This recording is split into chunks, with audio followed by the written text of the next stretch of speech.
Celine, kalmahin mo ang sarili mo at baka kung mapaano ka na niyan, pakiusap ni Aling Doreen kay Celine nang walang humpay pa rin siya sa kakaiyak. Nasa mukha na ng ginang ang labis-labis na concern para sa kanya. Naroon na sila sa veranda dahil ilang minuto na ang nakakalipas mula sinundo si Joaquin. Pinahid ng mga palad ni Celine ang mga luha. Okay lang po ako, tita, at sisigok-sigok na sabi sa tiyahin kahit halatang kabaliktaran iyon. Bakit ka ba kasi grabe kung makaiyak, ate? Parang hindi na kayo magkikita ni Kuya Joaquin, Nagtataka na rin si Ana sa inaasal niya. Hinalukip ka pa na siya. Iyon na nga, parang hindi na nga, gusto niyang isagot sa kapatid pero sinarili lang muna niya dahil kasama pa rin nila sina Aling Flor, Ellery at Gab. Sabihin mo, Celine, hindi totoo na CEO ang asawa mo, hindi ba? Iyong Chopper, sa amo niya iyon, hindi sa kanya, hindi ba? Hindi pa rin makapaniwala na hirit naman ni Aling Flor. Hindi na kailangang sagutin iyon ni Celine dahil kinalabot ni Ellery ang ina at ipinakita ang mga nasearch nitong impormasyon sa internet ukol kay Joaquin.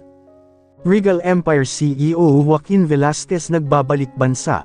CEO Joaquin Velasquez pinarangalan ng Community Development LEADRSHIO Award ang kasunod.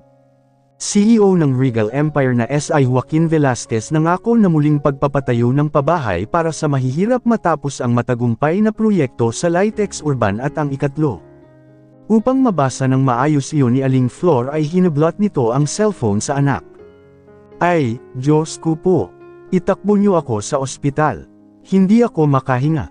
Pagkatapos ang mabilisang pagbabasa at makita ang larawan ni Joaquin doon ay muntik na namang atakihin sa puso ang ginang. Gusto nang matawa ang lahat maliban kay Celine. Patuloy siya sa pagsinghot. Nakayuko na pinapanood ang mga daliri niyang nagkikiskisan sa kanyang kondongan. Sa tingin niyo, hindi naman galit sa akin si Joaquin, di ba? Hindi naman yun ako babalikan, di ba? Hindi naman niya ako ipapapatay o kaya kunin ang mga ari-arian ko, hindi ba? Masyado ng owa na katanungan ni Aling Flor nang muling tumano ang hitsura. Natawa na talaga sina Jomar at Jasper.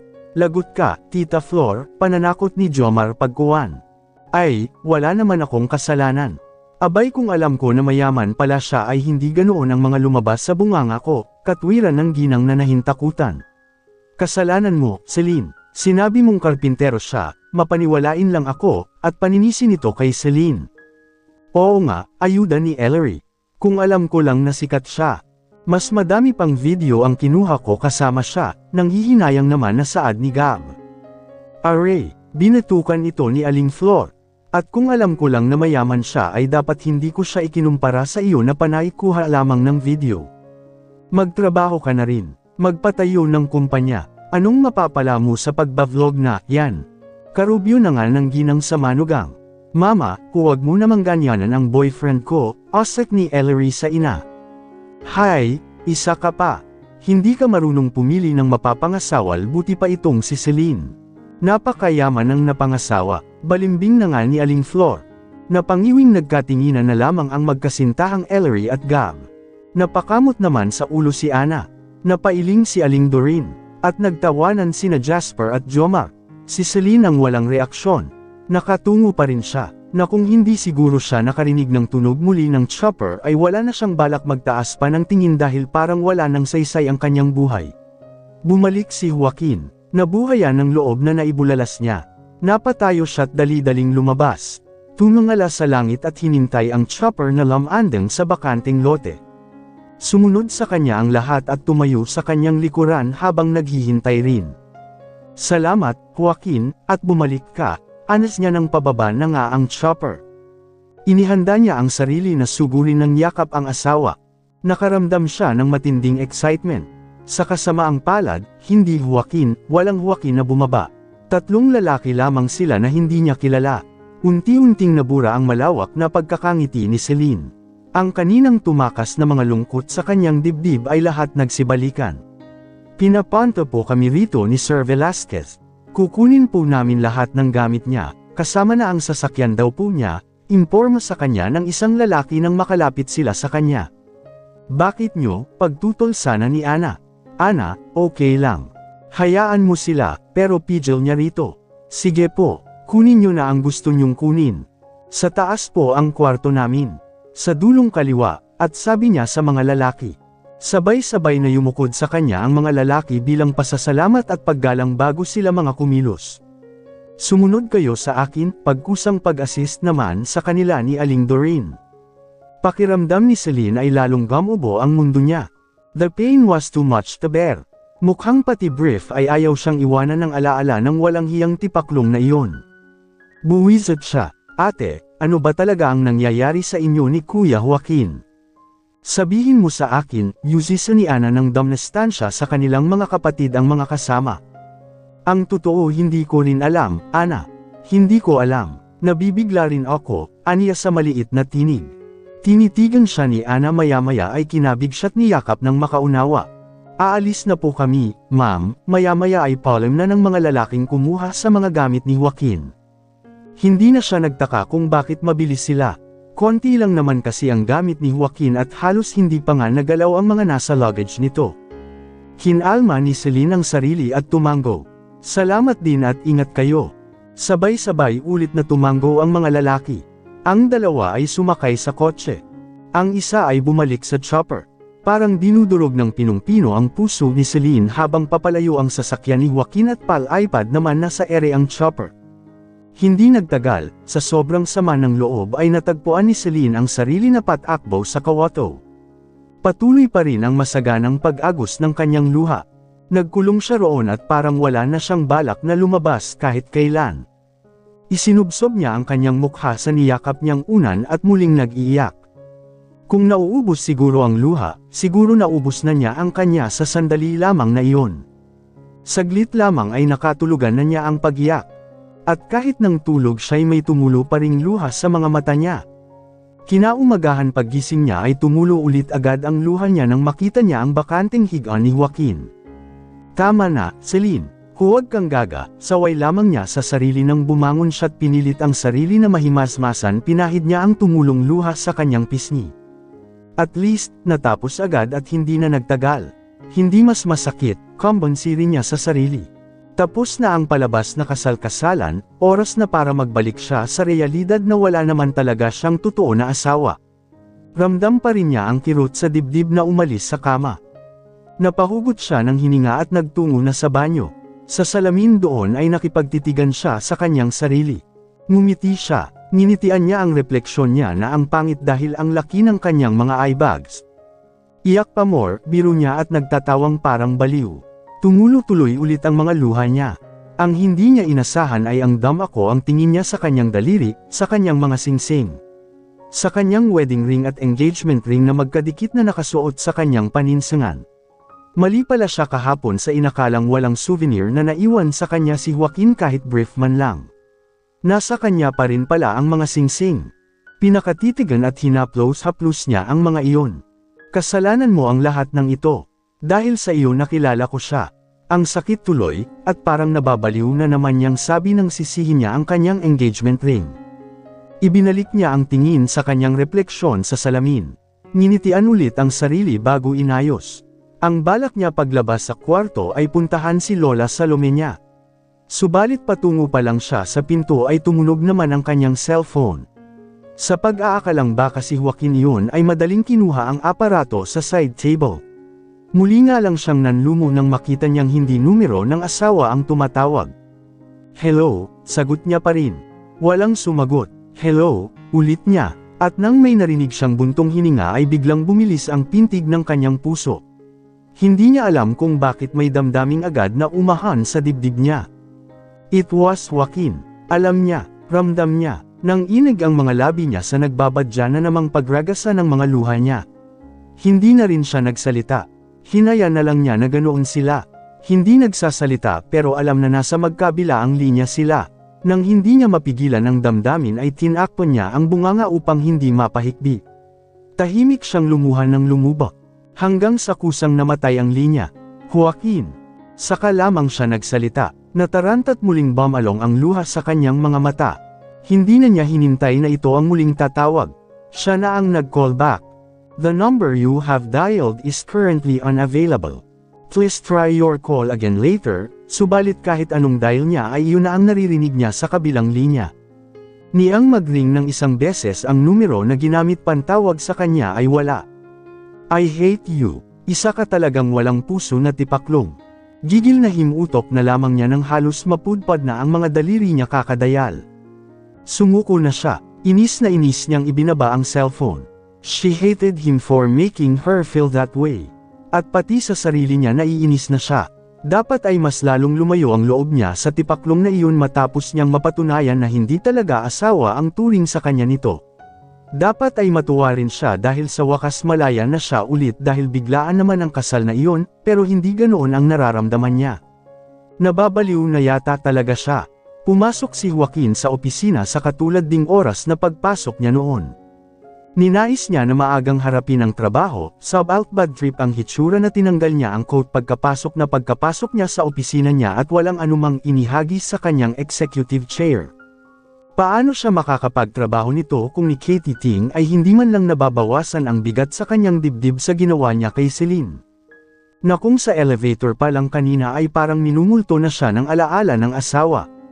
Napakadilim ng kanyang mukha na naglakad palapit sa malawak na glass window sa likuran ng kanyang desk kung saan maaari niyang pagmasdan ang halos buong tanawin ng Makati. Pinilit niyang iwala ang bigat sa dibdib niya ngunit hindi nangyari. Sa halip, lalo lamang niyang naalala ang kanyang asawa. Mas tumindi ang kirot sa pagdaloy ng masasayang alaala kasama ito. Damn it! Hiyaw ng isipan niya ng matauhan. Hindi pwede ang ganito. Tinapos na niya ang lahat kay Celine kahit wala pang 2 buwan para mas hindi na sila parehas mahirapan, ngunit ano itong nangyayari sa kanya? Bakit parang gustong tumigil ang kanyang buhay kaysa ang magpatuloy tulad ng kanyang nakasanayan? Humugot siya ng malalim na hininga. Sakto na sa kanyang pag-ikot upang bumalik sa kanyang executive desk ay ang pagpasok ni Miss Franco. Sir, the CMA representatives called. They want to interview you regarding the rumors about the chairman. Anito at ang tinukoy ay ang pinakamalaking TV network sa bansa. Nahilot ni Joaquin ang kanyang batok. Naalala niyang hindi pa pala niya nakakausap ang ama. Si Secretary Dem pa lamang ang inutusan niyang alamin ang detalye kay Mr. Sam personally kaya wala pa ito ngayon sa opisina. Actually, hinihintay niya ito o ang tawag nito upang malaman kung ano ang plano ang ana ukol sa kinakaharap nitong problema. Decline the offer. Tell them I'm busy. Ikaw na ang bahala, utos niya. Understood, sir, tugon ng Assistant Secretary. Do you still have any more instructions, sir? At tanong na rin, napaisip siya, mas sanay siya kay Secretary Dem sa mga kailangan niya, Coffee Miss Franco, please, pero napilitan niyang utos. Mukhang kailangan niya ng kape upang yumandar ang katawan at utak niya. With pleasure, sir. Tumango ang dalagang sekretarya at humakbang patungo sa coffee nook na nasa kabilang sulok lamang ng opisina. Tahimik naman si Joaquin na tinungo na ang kanyang desk at umupo roon. Binuklat-baklat niya ang mga papeles na nakalapag doon na kailangan niyang basahin dahil mga proposal ang mga iyon. Kung siya pa si Joaquin noon at wala pang Celine na gumugulo sa isip niya ay kanina pa niya iyon pinagsusunugan ng kilay. He sighed. Yes, he was certain now. He'd miss her. Miss na niya ang asawa kaya ginugulo nito ang isip niya. Ganoon nga, biglang tumunog ang cellphone ni Miss Franco. Napatingin siya rito at bigla may kapulyuhan na ideya ang pumasok sa isip niya. Siguro naman ay malibsan ang pangungulila niya kay Celine oras na marinig niya kahit ang boses lamang nito. Pagkatapos ay makakapagtrabaho na rin siya ng maayos. Your coffee, sir. Lapit na sa kanya ni Miss Franco. Hindi nito sinagot ang tawag, mukhang pinatay lang. Thank you, alang-inang pasalamat niya dahil nakatuon ang pansin niya sa cellphone na nasa bulsa ng sekretarya. Iba tuloy ang naging dating yun kay Miss Franco. Nailang ang dalaga o sa tamang salita ay nabahala. Mabuti at napansin niya agad iyon bago pa mag-isip ito ng ibang conclusion sa pagtitig niya rito. Ano? Gusto ko sanang hiramin ang cellphone mo, napilitan niyang sabi. Nakusat kaunti ang noo ng sekretarya. Siguro ay naisip nito na bakit siya manghihiram ng cellphone, may cellphone naman siya. Hindi kasi dapat malaman ng tatawagan ko na ako ang tumatawag sa kanya. Iyon ay kung ayos lang sa iyo. Mabilis niyang paliwanag na parang narinig niya ang laman ng isip nito. Nagliwanag ang mukha ng nakaunawa ng sekretarya. Of course, sir. Pwede niyo pong gamitin ang cellphone ko. Tarantang kinuha nito ang cellphone sa bulsa at iniabot sa kanya. Thank you, naginhawang pasalamat niya nang kinuha niya iyon. Dali-dali niyang idinayal ang cellphone number ni Celine. Ang misis niyo po ba ang tatawagan niyo, sir? Nagkatampuhan po ba kayo? Ngunit nang parang close sila na tanong nito ay muntik na niyang mabitawan ang cellphone. Oy, buti at nasalo rin niya agad. Napahajijek ang sekretarya dahil nagmukha siyang kengkoy. Napangiwi naman siya't itinuloy ang pagtawag. Paiya Sharon, hello, matapos ang ilang ring ay sagot na ni Celine sa kabilang linya. He sighed, parang gusto niyang magsisi na naisipan niyang turnawag. It just made him miss Celine even more. Hello, ulit ni Celine. At sa tono nito ay mukhang na-sense na nito na siya ang tumatawag. He bit his lower lip, then shook his head vigorously. He really wanted to speak, he only refrained from doing so, fearing that it would only cause more pain to his wife. Dapat makontento na lamang siya na narinig niya ang tinig nito, pati na ang panakanak ang malalim na paghinga nito at ang pati na ang pigil nitong pagiyak. His heart broke into two. Dapat siyang mapatapon sa impyerno sa ginagawa niya kay Celine. Maya-maya lamang ay kusang naputol ang linya. Hindi na niya dapat dagdagan ang paakit ng asawa. Hindi na siya tatawag, at dapat hindi na rin siya nito matatawagan. Madali niyang ini-off ang cellphone at sa nakita niyang umuusok na kape ay inilagay niya roon ang mamahaling aparato. Ang nagmamay-ari niyo na si Assistant Secretary Miss Franco ay luwa ang mga matang napalapot na lamang ng bunganga. Kitang-kita sa mukha nito ang nagsusumigaw nitong isipan na cellphone nito iyon. Subalit hindi iyon nakita ni Joaquin dahil matapos iyon gawin ay napatungo siya. Hinilot ang sentido at sandaling ipinikit ang mga mata. Celine was all he wanted in a woman. Una pa lamang nakita niya rito, doon sa may Lux Fine Jewelry, pero pilit lang niyang iniignora. Magpahanggang ngayon, isa pa rin siyang malaking hanggal. What? Gusto mong matanggal sa trabaho? Osat niya sa assistant secretary nang mapansin niyang naroon pa rin pagmulat niya ng mga mata. Dito niya naibantan ang inis. No, sir, panipi. Then, get out. Damn it, panipi. Yes, sir. Mangiyak-ngiyak na lumabas ang dalagang sekretarya. Noon sumulpot si Secretary Dem. Panay ang sulyap nito sa nilabasang pinto ng assistant secretary. At nang lumapit kay Joaquin ay napansin agad nito ang cellphone na nakasawsaw sa mainit na kape. Ito man ay napanganga sa hindi pagkapaniwala. What did Dad say? Pilit kinakalma ang sarili na tanong ni Joaquin nang mapansin ito. Pinapatawag po kayo, sir. The chairman said you need to discuss the defense against the alleged embezzlement charges against him while it's not too late. He wants to meet you at the rest house now. Sa cellphone na nasa kape pa rin ang tingin ni Secretary Dem na sagot. Halatang gustong-gusto na itanong kung ano ang nangyari sa cellphone. Isang malalim at mahabang paghinga ang pinakawala ni Joaquin bago tumayo. Wala na talaga siyang pakialam sa cellphone. Let's go then, pagkway aniya sabay dikmat sa coat niya at isinuot. Painggan lingun pa rin si Secretary Dem sa cellphone na sumunod sa kanya. Magkasunod silang naglakad paalis sa opisina. Nagtayuan at nagyuko ang mga ulo ang mga empleyadong nakakita sa kanila. As usual, nakasuksok sa mga bulsa ang mga kamay ni Joaquin na walang pakialam sa paligid na naglakad pa rin, habang si Secretary Dem ay keep sa dibdib ang laging hawak na tablet at journal. Wait, pero nang matapat sa isang cubicle si Joaquin ay bigla siyang tigil. Bakit, sir? Ang nakasunod tuloy sa kanya na si Secretary Dem ay muntik nang mabunggo ang likod niya. Masama ang tinging nilinga ni Joaquin si Miss Franco. Nailyak namang mas nagyuko ng ulo ang dalaga. Secretary Dem, panipi. Sir, panipi, don't forget to replace Miss Franco's cellphone. Make sure to get the most expensive and latest model, command niya. Yes, sir, panipi. Sukat marinig Leon ay nagliwanag ang mukha ni Miss Franco. Nagpasalamat pero hindi na iyon narinig pa ni Joaquin. Pagdating sa rest house ay nadatna na ni Joaquin ang ama na kausap ang advisory board member ng Regal Empire. Gaano karaming pera ang nilustay ni Ginoong La Torre? Nakatiimbagang na tanong ni Joaquin nang makapasok siya sa usapan. 50 milyong piso, sir. Ano, ganoong kalaki? Paano? Itinaas niya sa normal ang sahod ng mga manggagawa, sir. At walang nakapansin sa finance team. Ano ang ginagawa ng audit team? Bakit hindi nila na-detect ang mispreparation na iyon? Wala nang nakasagot pa kay Joaquin. Pare-parehas nang nagyuko ng ulo ang mga kausap. Joaquin, kailangang kumilos ka na. Kailangang matiyak mo na nakatikom lamang ang bibig ng traidor na iyon. Hindi ako maaaring makulong, ang chairman. Don't worry, chairman, our legal team will do their best to prevent that, reassurance ng chief advisor. Alamin niyo rin kung sino ang may pukana nitong lahat, saad na lamang ni Joaquin. Nagsipagtanggol naman sa puntong iyon ang mga advisory board member. The problem is that all investors want to back out, and some shareholders are selling stocks out of fear that their money will be held once the prosecution investigation takes place, sabad sa usapan ni Mr. Sam. May ipinakita ito mula sa tablet na hawak nito. Pinasadahan lamang muna iyon ng basa ni Joaquin.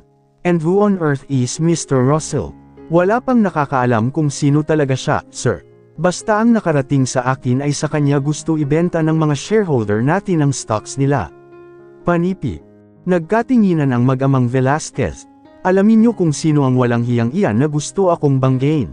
Ipapakita ko sa kanya kung sino ang kinakalaban niya, gigil na saad ng chairman de Kawasa. We will do our best, sir. Panipi. Natapos ang usapan nilang iyon nang hindi na nagsalita pa si Joaquin. Pinalabas ng chairman ang mga tauhan at saglit silang nag-usap na mag-ama bago nilisan din ni Joaquin ang lugar. Nasa kotse na sila at nasa biyahe nang may inaalala si Joaquin. Secretary Dem, si Jasper. Hindi ba dapat kumikilos na rin ngayon ang legal team? Bakit parang hindi ko pa siya nakikita? Yuzisa na nga niya. Nagkatinginan sila ni Secretary Dem sa rearview mirror bago sumagot. Actually, sir, hindi ko nga rin siya napapansin ilang araw na. Panipi. Naningkit ang mga mata ni Joaquin. Nahulog siya sa malalim na pag-iisip. So ito pala ang plano mo, Jasper. Ang mapaalis ako kasama si Celine upang makakilos ka. Pinagselos mo ako para maisipan kong ilayo siya sa iyo.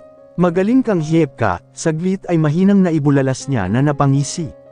Pero nang ibaling niya ang tingin niya sa labas ng bintana ay unti-unting nakuyam na niya ang mga kamao niya. Mukhang umpisa na ng totoong laro nila na magpinsan at ngayon agawan naman ng kumpanya.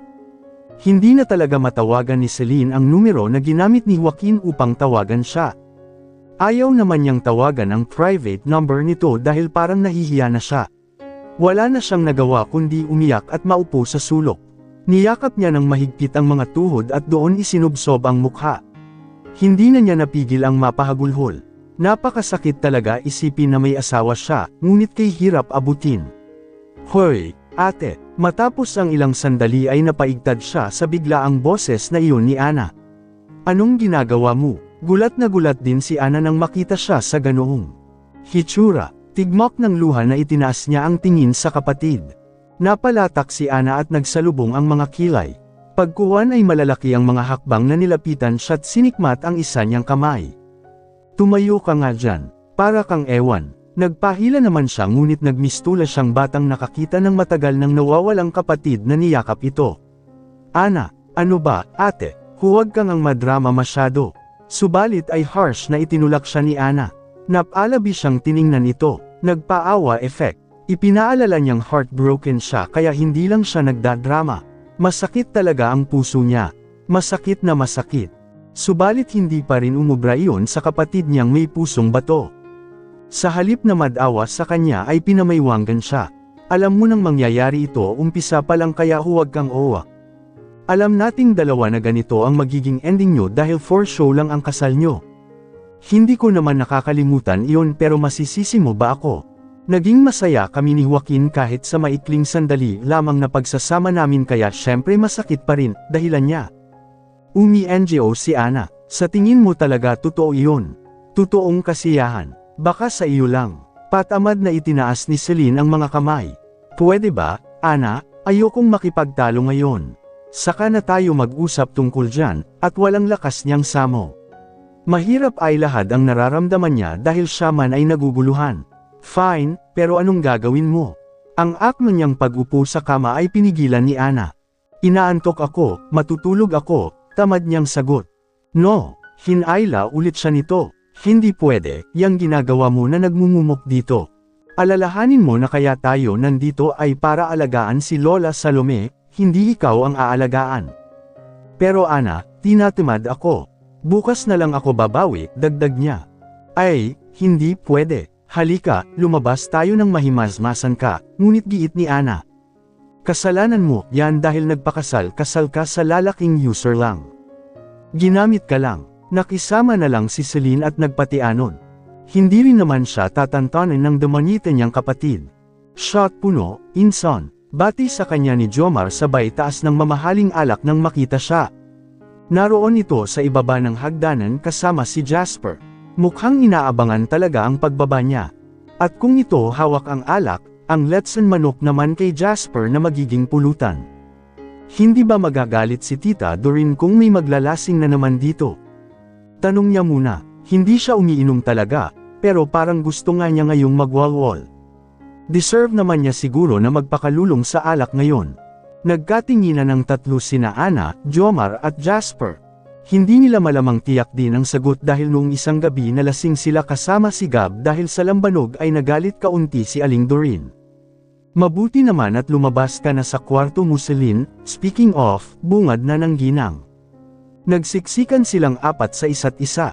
Tagong-tago ni na Jomar at Jasper ang alak at pulutan sa likod nila. Tita, sorry po sa nangyari.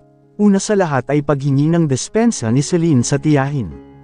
Hindi mapigil ang mamasa na naman ang kanyang mga mata. Wala iyon sa akin.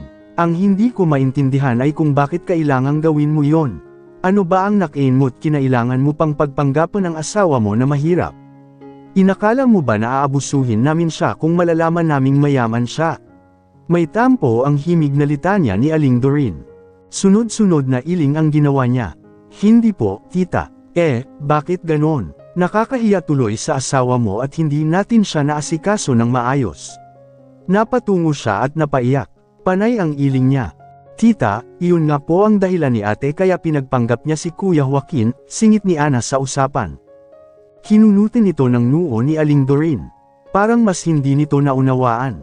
Sa paputol-putol na pagsasalita ay napilitang magpaliwanag si Celine. Ginawa ko po yun, tita, dahil iniwasan ko po na matuon sa amin ang atensyon, lalo na kay Joaquin. Ginasto ko lang po na kay Lola Salome lang po ang special na atensyon natin kaya pinilit ko po si Joaquin na magpanggap. Iyon lang po ang dahilan ko, wala na pong ina, tita. Nagbuntong hininga ang ginang. Ngunit may bahid pa rin na pagdududa ang titig nito sa kanya. Napayuko na lamang si Celine, sabay pagtulo ng mas madami niyang luha. Hiyang-hiya siya sa napakabait nilang tiyahin. Siya, sa kusina muna ako. Magluluto, pag-iwas naman ni Aling Doreen. Natarantang hinabol ito ni Jomar. Tita, pwede ba kaming uminom? Konti lang po, bahala kayo. Basta hindi ako ang maglilinis kapag magsuka na naman kayo. Napasuntok sila sa kasiyahan ng isagot iyon ng tiyahin nila. Maliban kay Celine na hiyang-hiya pa rin. Salamat, tita, habol ulit na pasasalamat ni Jomar dito nang papasok na sa kusina. Itinuloy nila ang inuman sa may veranda. Paunti-unti upang hindi sila malasing, sa desisyon ni Jasper na siyang nagpresenta na tangjero.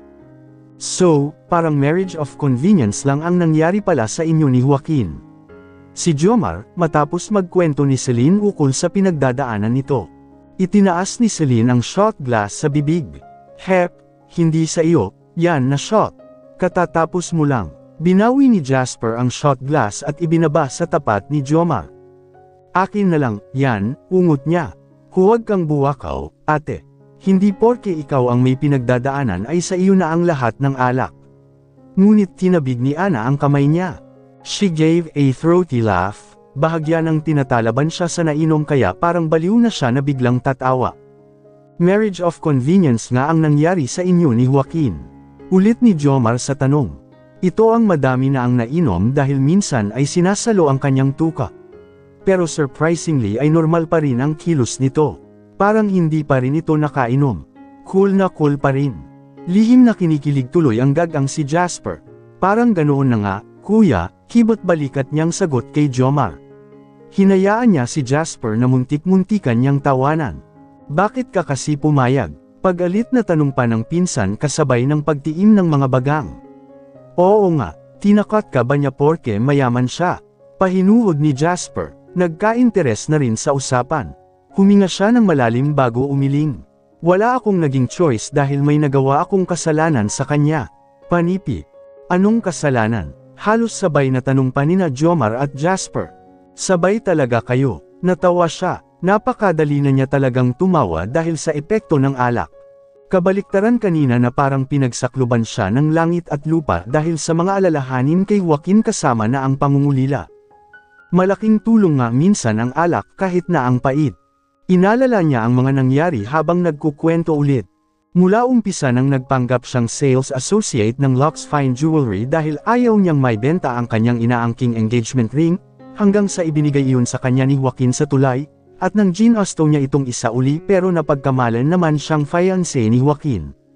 Wala na akong nagawa dahil ayoko namang makulong. Inisip ko rin si Sofia.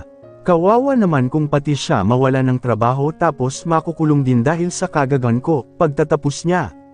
Ang hitsura na ngayon ni na Jasper at Jomar ay parang may hinihintay na ball ang isushoot sa kanilang mga bunganga. Wagas ang pagkakanganga nila.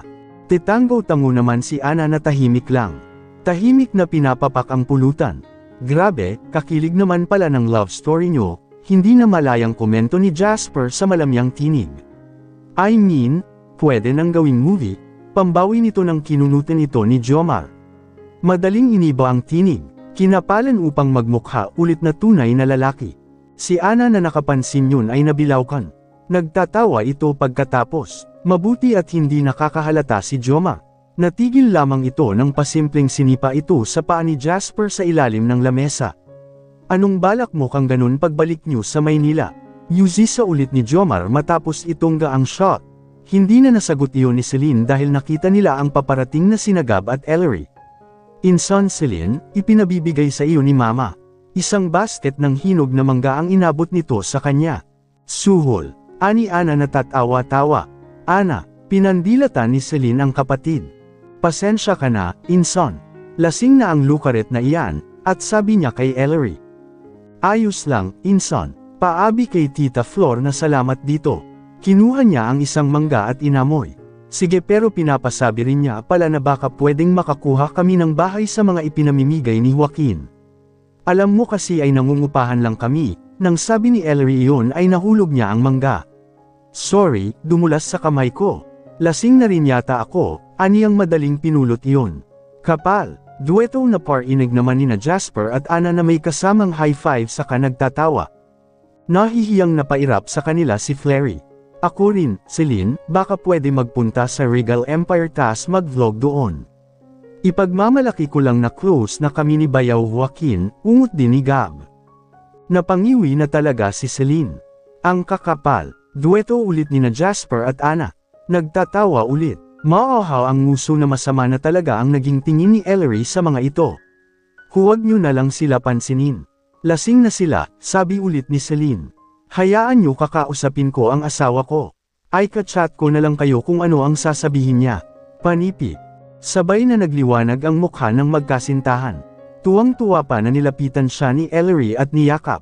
Ngayon pa lang ay magpapasalamat na ako sa iyo, Inson.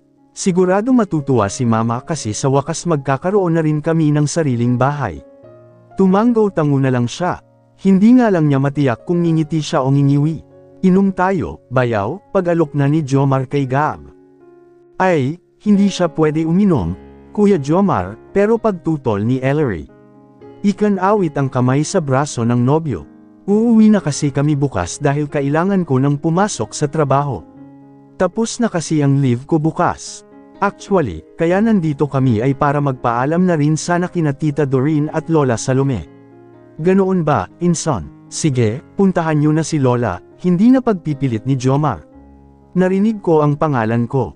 Ano, yun? Marahang labas ni Lola Salome sa may pinto. Oh, ayan na pala si Lola, ani Ana. Bigla ay natigilan silang lahat nang ma-realize na nakakatayo na ang Lola Salome nila at nasa labas pa sa halip na nakahiga lang doon sa kwarto. Sabay-sabay silang tingin sa matanda. Sabay-sabay din nilang sigaw at sabay-sabay ring nagtakbuhan na parang nakakita ng nakakatakot na multo. Nagsiksikan sila sa sulok ng veranda. Takot na nagtutulukan.